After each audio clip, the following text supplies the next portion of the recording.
एक कमरे में गुजारनी पड़ी रात। ये कहानी है सिया और आर्यन की, जो अपने अपने जीवन में व्यस्त रहते थे, लेकिन एक अनोखे घटनाक्रम ने उनकी राहों को आपस में मिला दिया।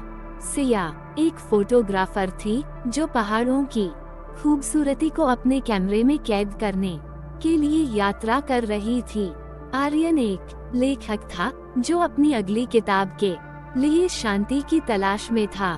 एक दिन सिया और आर्यन दोनों एक छोटे से पहाड़ी गांव में पहुंचे। गांव में एक ही गेस्ट हाउस था जिसमें कुछ ही कमरे थे।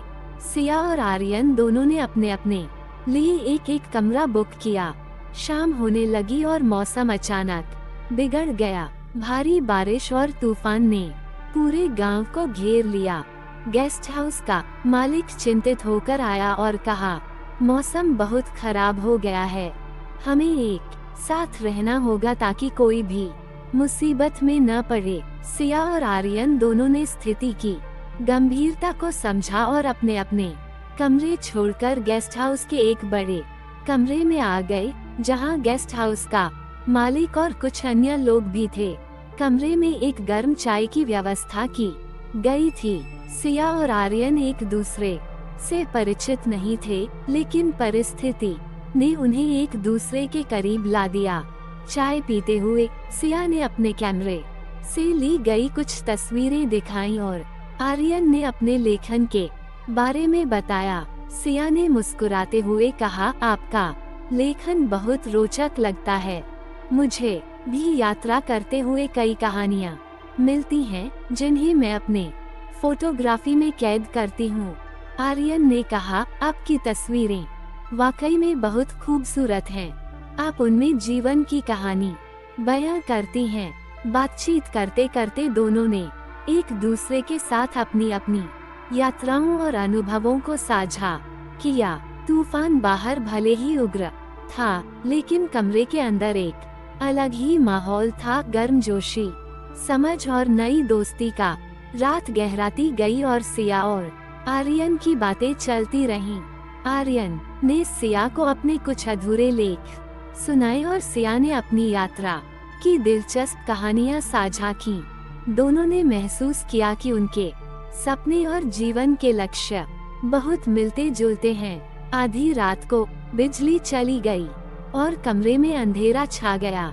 गेस्ट हाउस के मालिक ने मोमबत्तियां जलाईं और सबको आराम करने की सलाह दी। सिया और आर्यन ने अपने अपने बिस्तर पर जाकर लेट गए, लेकिन नींद नहीं आ रही थी। आर्यन ने धीरे से कहा, सिया, मुझे लगता है कि इस तूफान ने हमें एक दूसरे से मिलाने का बहाना बनाया है। सिया ने मुस्कुराते हुए कहा, शायद कभी कभी अनजाने सफर हमें नई राहें दिखा देते हैं। सुबह होने तक तूफान थम चुका था और सूरज की किरणें कमरे में दाखिल हो रही थीं। सिया और आर्यन ने महसूस किया कि यह एक रात ने उनकी जिंदगी में एक नई शुरुआत की है। दोनों ने एक दूसरे का धन्यवाद किया और अपने अपने रास्ते जाने की तैयारी की। सिया ने आर्यन से कहा, तुम्हारी कहानियाँ मेरी तस्वीरों को और भी जीवंत बना सकती हैं। हमें साथ काम करना चाहिए।